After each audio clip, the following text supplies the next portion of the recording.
Sean ustedes bienvenidos, una vez más, a Los Límites de Gaia. En esta ocasión, nos volveremos a sumergir en el intento de revisión de uno de los máximos símbolos de la literatura occidental, las Metamorfosis, de Ovidio. Sin más que decir, comenzamos, y terminamos, con los libros 11 a 15.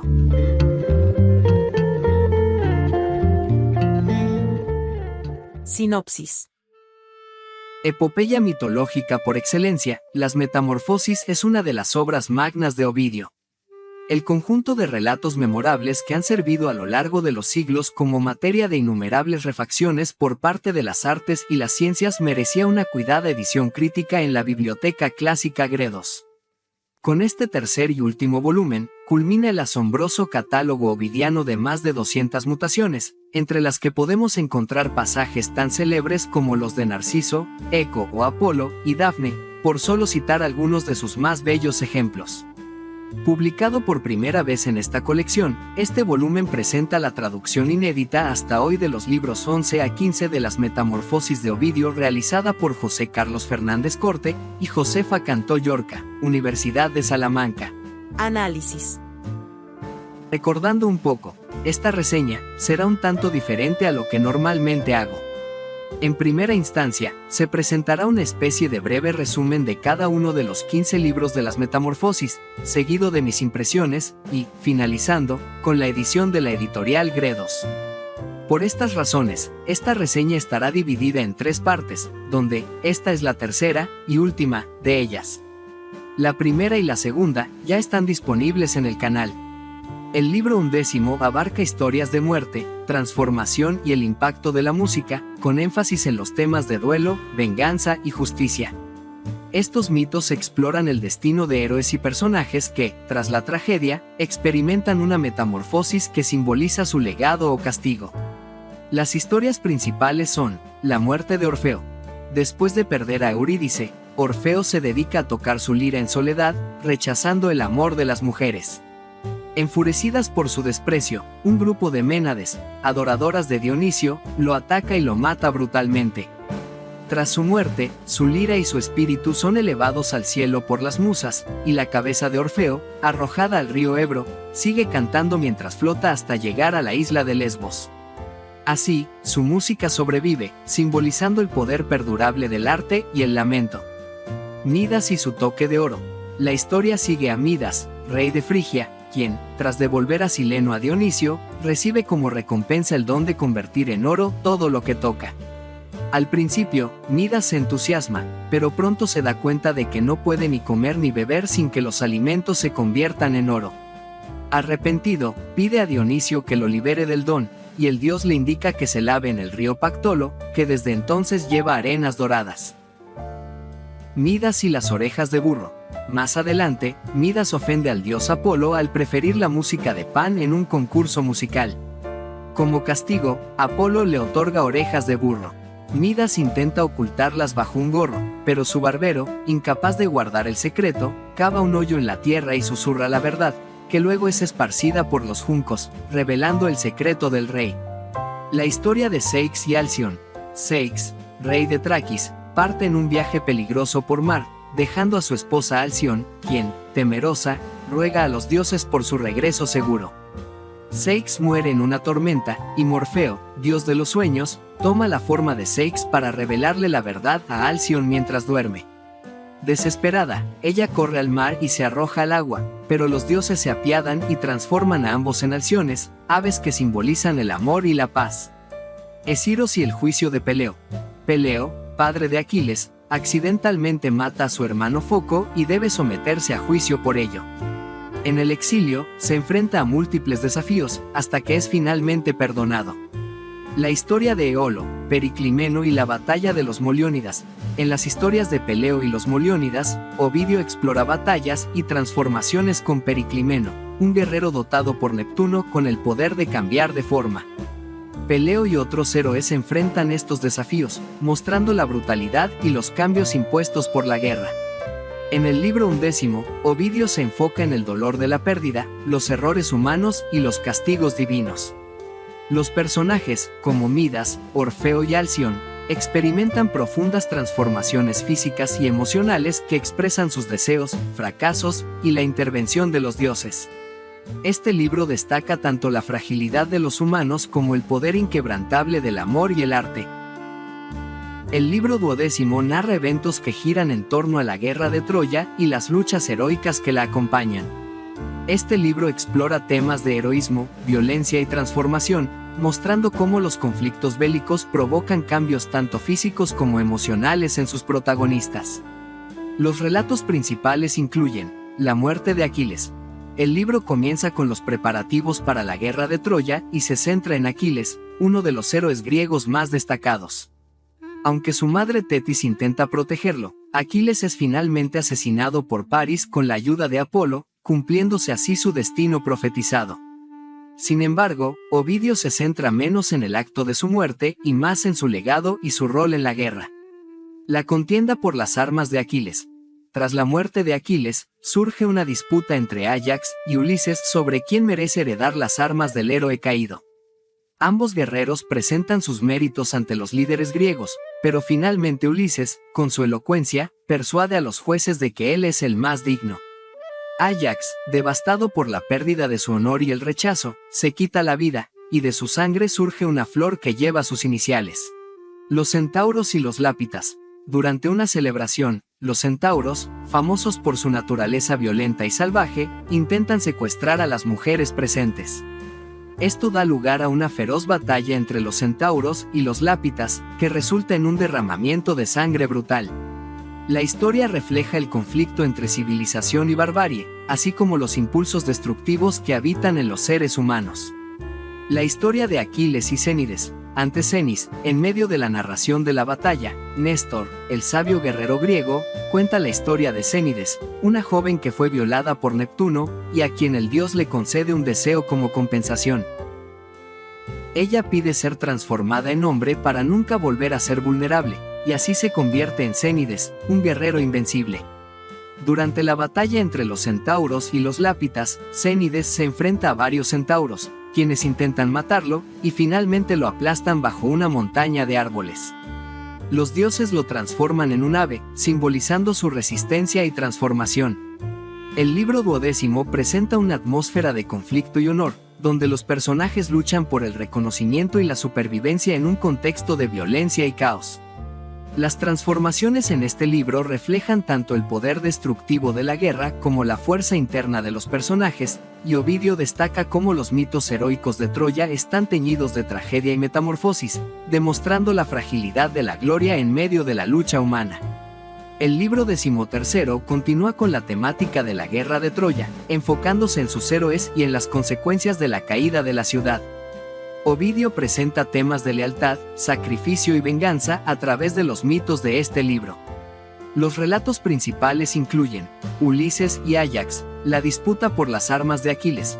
El libro retoma la discusión sobre quién debería heredar las armas de Aquiles, con Ulises y Áyax presentando sus argumentos ante los griegos.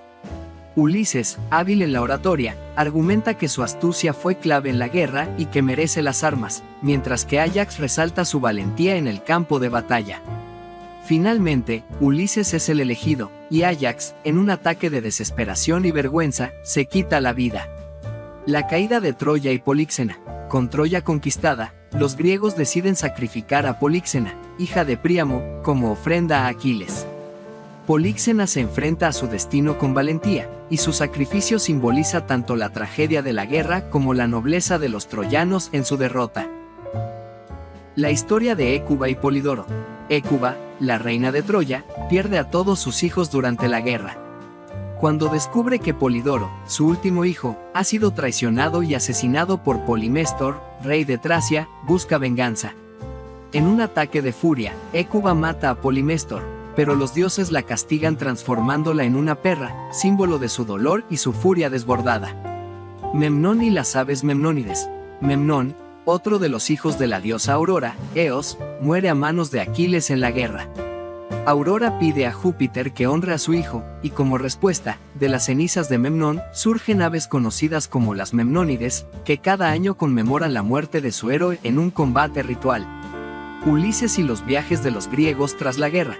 Tras la caída de Troya, Ulises enfrenta una serie de aventuras y desafíos en su viaje de regreso a Ítaca.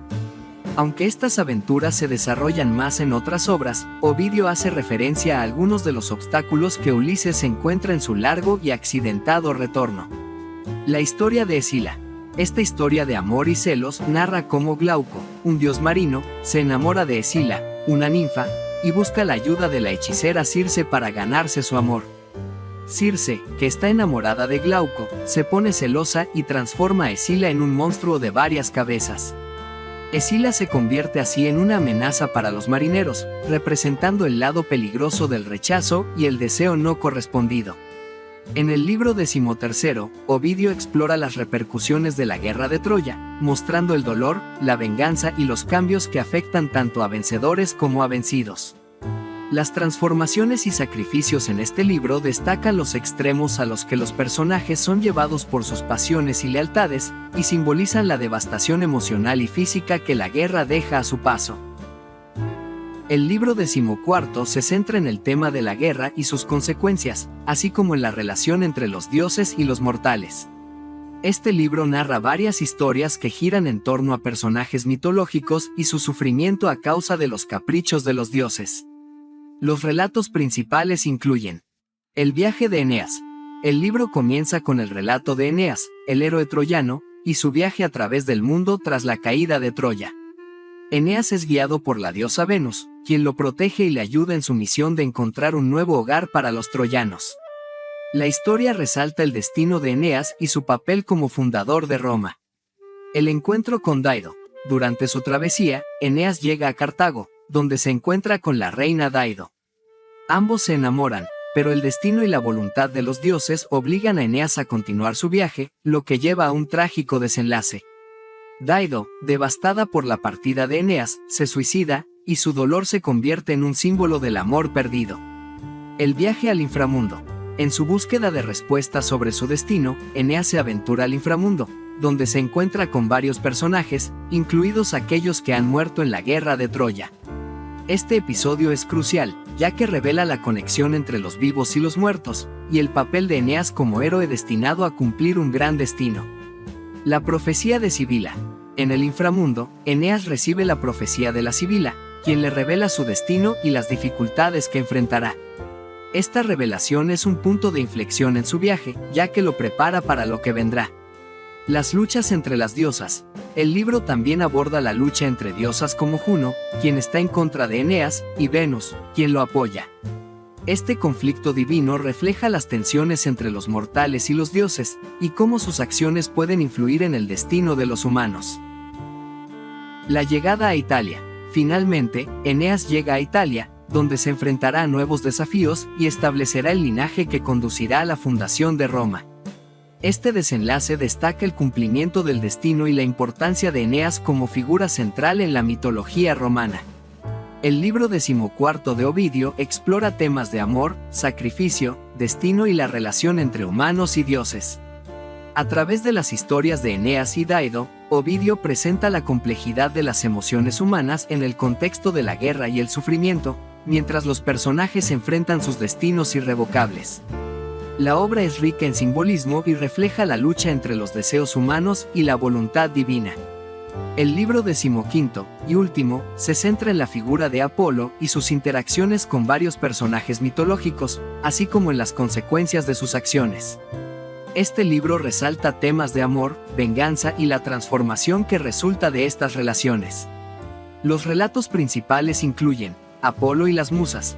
El libro comienza con Apolo, el dios de la música, la poesía y la profecía, quien se encuentra con las musas.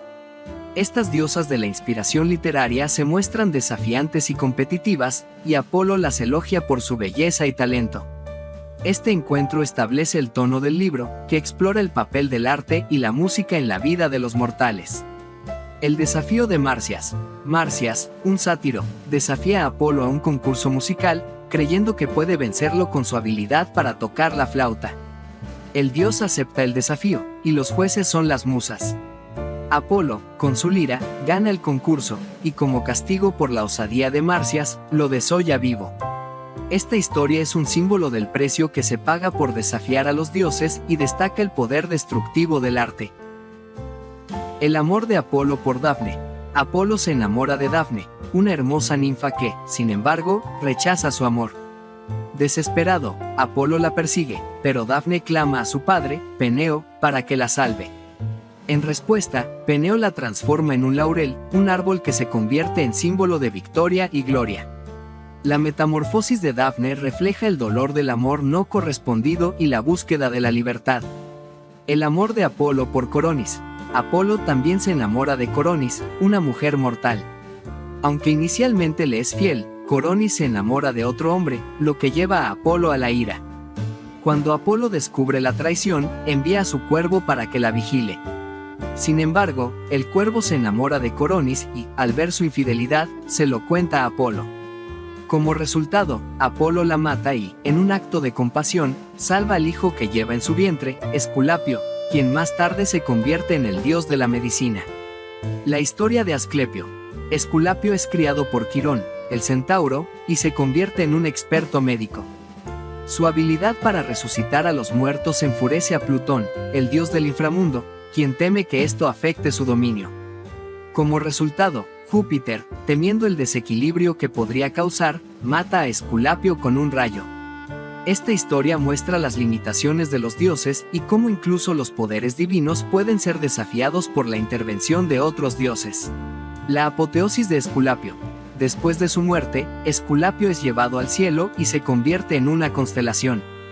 Este final glorioso simboliza su importancia en la mitología y su impacto en la humanidad a través de la medicina. El libro 15 de Ovidio se centra en las complejidades del amor, el deseo y la venganza, a menudo con resultados trágicos. A través de las historias de Apolo y sus amores, Ovidio ilustra el conflicto entre lo divino y lo mortal, así como las metamorfosis que resultan de estos encuentros. Las transformaciones de personajes como Dafne y Coronis reflejan el dolor y la belleza del amor, mientras que las consecuencias de desafiar a los dioses resaltan la fragilidad de la condición humana. Ahora sí, podemos pasar a lo siguiente. Como les había mencionado en el primer video, es difícil calificar esta monumental obra, ya que, para sumergirse en todo lo que contiene, considero que sí hay que tener una sólida formación cultural. ¿Esto significa que, si no poseo dicha formación, no podré disfrutar de la obra? No, en lo absoluto. Sin embargo, lo más probable es que solo se queden en lo superficial de las historias, en lo literal de ellas. ¿Esto, per se, es malo? Tampoco. De hecho, puede ser un buen punto de entrada hacia la mitología grecolatina, ya que, y partiendo desde un punto bastante banal, al ser, cada una de las metamorfosis, una especie de historias autocontenidas, el lector se puede llegar a enganchar con alguna, para después, investigar más al respecto por su cuenta. Empero, sostengo, es mucho mejor si el lector ya se ha sumergido en otras obras de los clásicos griegos y latinos, como pueden ser Hesíodo, Homero, Virgilio, Esquilo, Sófocles, Eurípides, solo por mencionar algunos, y sus grandes obras. ¿Por qué esto es mucho mejor? Porque, y es aquí donde empieza una comprensión de lectura más profunda, Ovidio realiza un ejercicio literario a varios niveles. Es decir, y por lo que alcancé a comprender de toda la lectura, incluido el aparato crítico, Ovidio realiza una metamorfosis completa, no solo de los personajes que terminan transformados en otras cosas, sino de las mismas historias, de las cuales ya hay un antecedente previo, tanto en la cultura popular de la época, como en los principales poetas griegos y latinos, así como, también hay una metamorfosis de las técnicas poéticas que estos utilizan, como del tipo de poesía, versos, etc. A esto último, en nuestro idioma, es imposible acceder, y no solo por carecer del conocimiento técnico en lo que a producción poética se refiere, sino que, para hacerlo, tendríamos que saber y leer los textos originales en latín. En cambio, y para esto es necesario el conocimiento previo, a lo que sí podemos acudir, es al ejercicio dialéctico que realiza Ovidio con sus principales predecesores, ya que, como mencioné antes, Ovidio está en constante diálogo y transformación con ellos, desde las versiones que ellos cuentan de las historias clásicas, hasta los simbolismos que entrañan las mismas. En este sentido, lecturas como la Ilíada, la Odisea, la Eneida, Algunas de las grandes tragedias de los tres grandes trágicos griegos, y la Teogonía, por mencionar algunas, se tornan perentorias para captar los múltiples matices, diferencias y subversiones que hace Ovidio en sus Metamorfosis.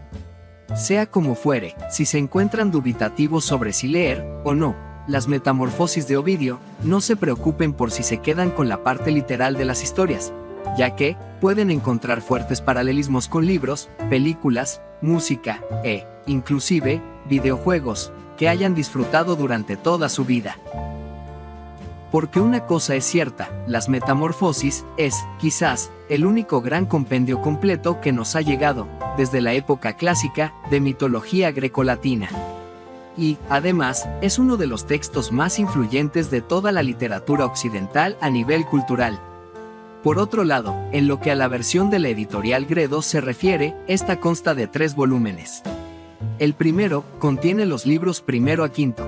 Adicionalmente, trae un enorme aparato crítico, para quienes les guste leer textos analíticos sobre la vida y obra de Ovidio, haciendo especial énfasis en las características técnicas, semióticas y textuales de la producción ovidiana, para finalizar con una propuesta de bibliografía especializada, por si el lector quiere ahondar en alguno de los temas que se abordan en este aparato. Y, como no podía hacer falta, cada uno de los libros posee un gran número de notas al pie de página, con explicaciones, generalmente filológicas, pero también con algunas que ayudan a esclarecer lo que está sucediendo en el texto, a la luz de la mitología. El segundo contiene del libro sexto al 10º. Finalmente, el tercero y último, contiene del libro 11º al 15º. Además, se anexa un gigantesco índice de nombres, por si el lector quiere saber a quién se refiere Ovidio en cada una de las Metamorfosis. Lo mejor de este índice, aparte de que es enorme, es que trae al final de la descripción de cada personaje, el número de verso y libro de cada una de sus apariciones, para que así sea más fácil su consulta y localización. Por último, y no menos importante, cada uno de los 15 libros está dividido por una especie de pequeños subtítulos, que hacen referencia a dónde inicia y dónde termina cada una de las Metamorfosis. No sé si así esté estipulado en otras versiones editoriales. Gracias por ver el video. Déjanos tu like y comenta, si la has leído, qué te pareció la lectura, o, por el contrario, si se te antoja leerla. Recuerda suscribirte al canal y activar la campanita de las notificaciones para que no te pierdas ninguno de nuestros videos. Hasta un próximo viaje literario.